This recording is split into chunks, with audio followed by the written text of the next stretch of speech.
you.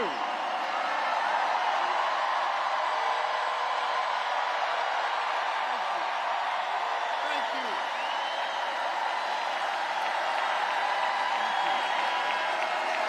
Thank you. I love you, Philly.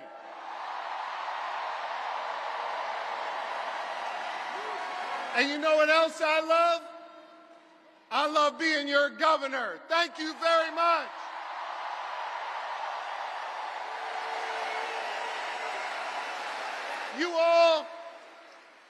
Y'all fill my heart. And I love you so much.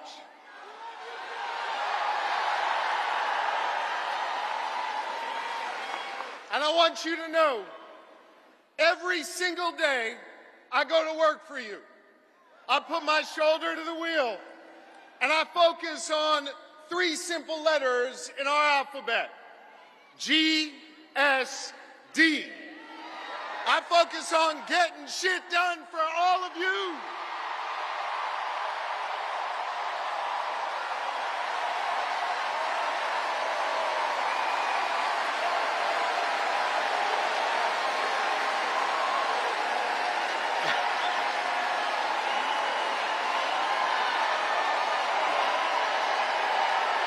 Thank you.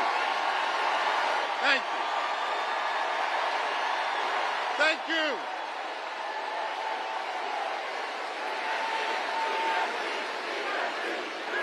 And I want you to know, I am going to continue to pour my heart and soul into serving you every single day as your governor.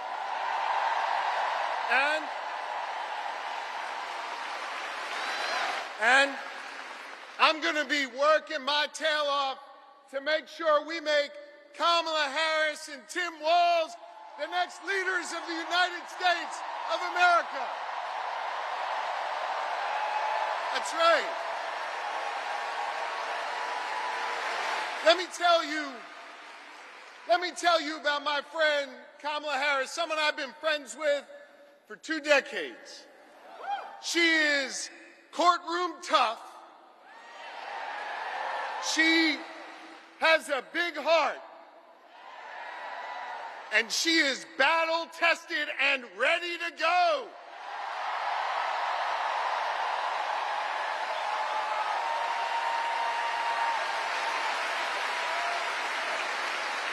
Whether in a courtroom, whether fighting as Attorney General, whether remembering the people who have oftentimes been left behind when she was sitting in the halls of power in the Senate, Kamala Harris has always understood that you got to be every day for the people, for the people. And she has served with honesty. She has served with dignity. And every step of the way, she's broken barriers to serve all of us. Now, Philly, hear me on this. That's a hell of a stark contrast from the guy running on the other side. Oh, y'all know who I'm talking about, I guess. You see, we remember here in Philly what it was like when Donald Trump was our president. We remember when he was president, it was more chaos, fewer jobs, and less freedom. You see, Philly, I know y'all, we walk around with a little bit of a chip on our shoulder because we remember, right? And we remember that it was Donald Trump that ripped away the freedom of millions of American women to make decisions over their own bodies. We remember that.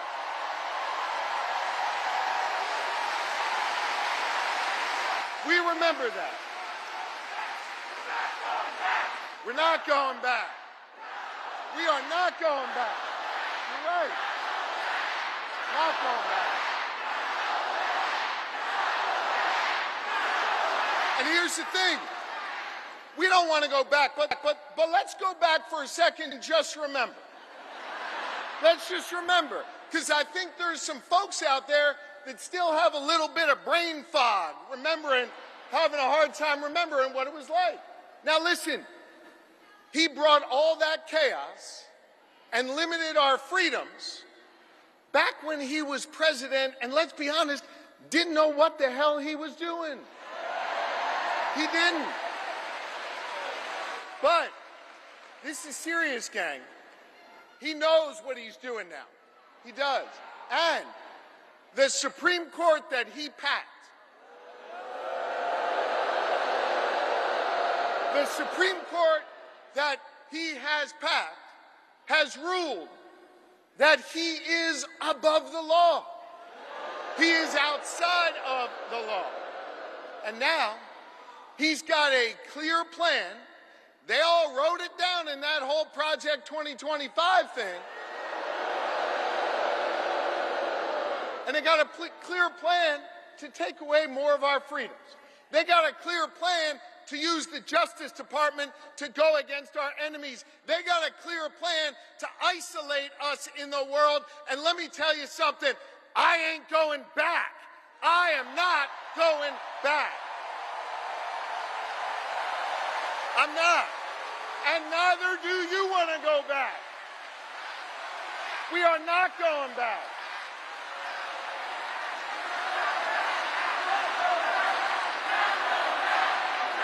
We're not going back. No. We're not. And not only are we not going back, we're not going into the future with Donald Trump, not going in the future with him.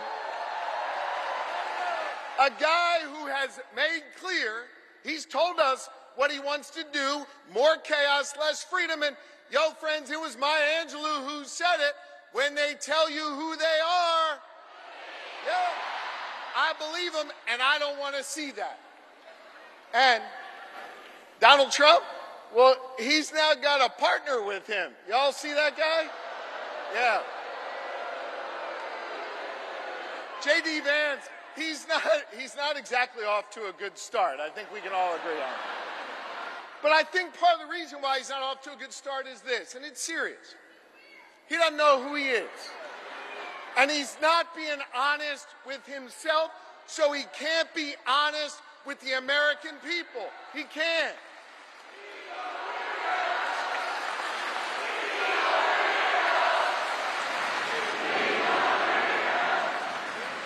Now,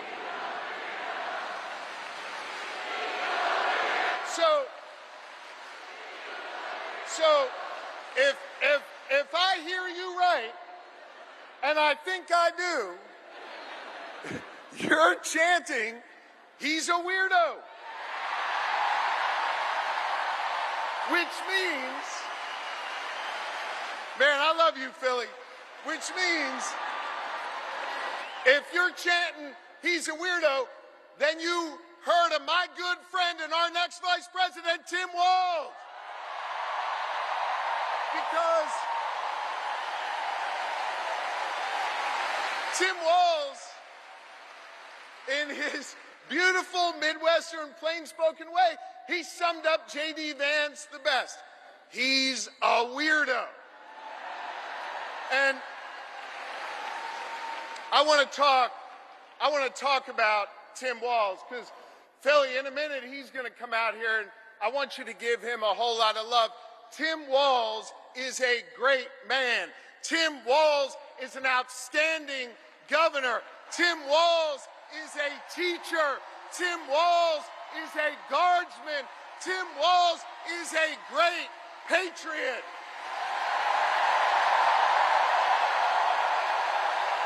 He is. And I'll tell you what else. Tim Walz is a dear friend. And I want you to know, Lori and I feel blessed to have Tim and Gwen in our lives. They are outstanding public servants. And I can't wait for you, Philly, the rest of this Commonwealth, and our entire country to get the chance to know the Walzes, the next vice president and second lady of this nation. Now,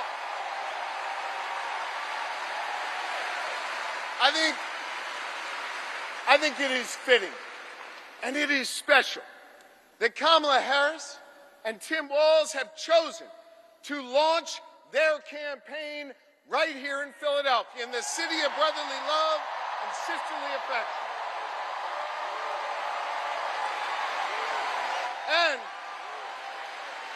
And importantly, they chose to launch their campaign right here in the birthplace of real freedom.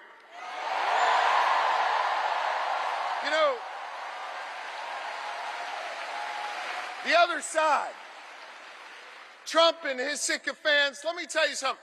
They love to talk a good game about freedom, right? They love to cloak themselves in the blanket of freedom all the time. They love to talk a good game. But hear me on this. It's not freedom to tell our children what books they're allowed to read. That's not freedom. It's not. It's not. It's not freedom to say you can go to work, but you can't join a union. That's not freedom.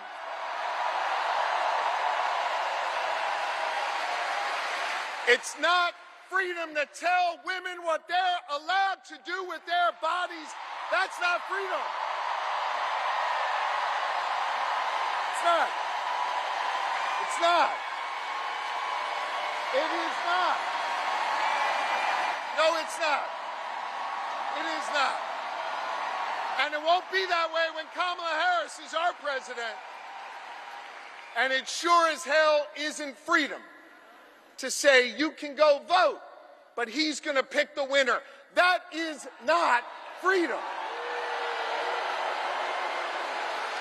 That's not what patriots have fought for over the years. It is not. But you know what we are for? You know what Kamala Harris and Tim Walz are for?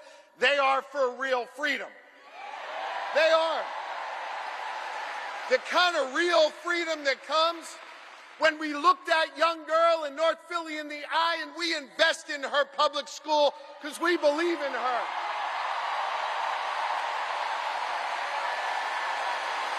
We believe in real freedom, the kind of freedom that comes when we invest in our police and we invest in our communities because we believe that young girl should walk to and from school safely and back to her mama at the end of the night.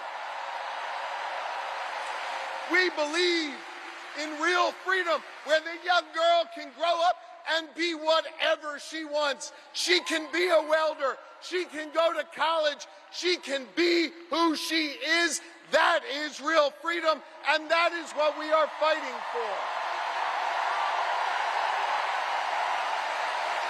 We believe in the kind of real freedom where she grows up in a community where she can breathe clean air and drink clean water and know that she will leave an environment to the next generation that is great for her kids and her grandkids. And Kamala Harris and Tim Walz believe in a real freedom where you can marry who you love and be who you are.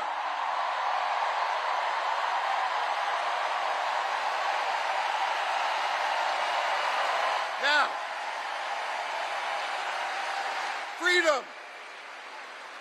freedom is on the ballot. And our fundamental freedoms are at risk. And I know when it's at risk, it's easy to feel uneasy. And it's easy to get down. But let me tell you something, Philly. Let me tell you something, Pennsylvania. Let me tell you something, America. I am more optimistic than ever before.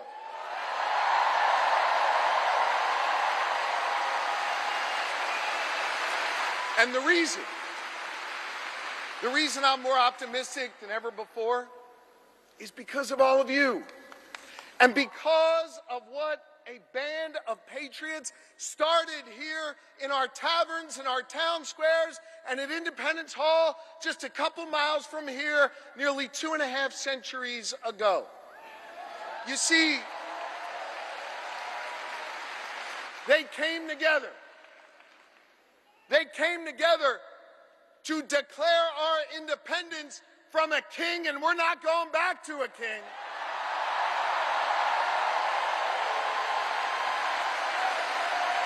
And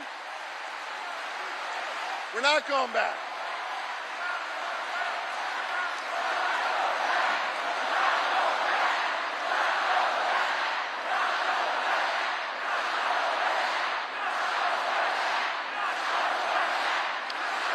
And when they declared that independence from a king, they came together and they said, we are going to form a union.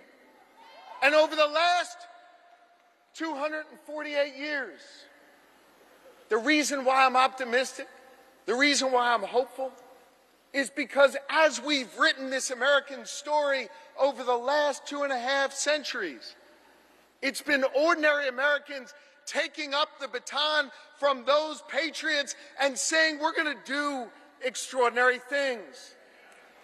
Octavius Catto understood that responsibility. Cecil B. Moore understood that responsibility. Gen Z, when they're organized and on TikTok, understand that responsibility. And I'm optimistic today because the task of perfecting our union, the task of defending our fundamental freedoms, it now falls to all of you. To freedom-loving Americans all across this great country, and to the good people of the Commonwealth of Pennsylvania who will decide this next election and understand our unique responsibility.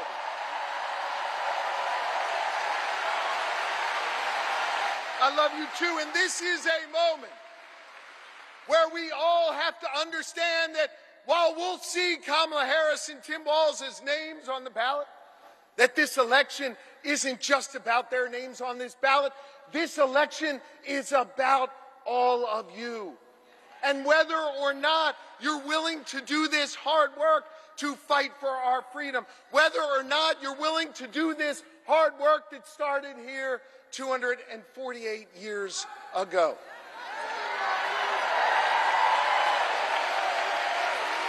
I want to just say this. I lean on my family and I lean on my faith, which calls me to serve. And I am proud of my faith.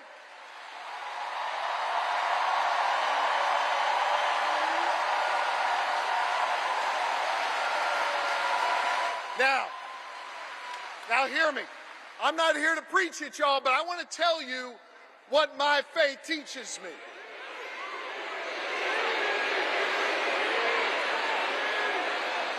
My faith teaches me that no one is required to complete the task, but neither are we free to refrain from it. That means that each of us has a responsibility to get off the sidelines, to get in the game, and to do our part. Are you ready to do your part? Are you ready to form a more perfect union? Are you ready to build an America where no matter what you look like, where you come from, who you love or who you pray to, that this will be a place for you? And are you ready to look the next President of the United States in the eye and say, hello, Madam President? I am too, so let's get to work.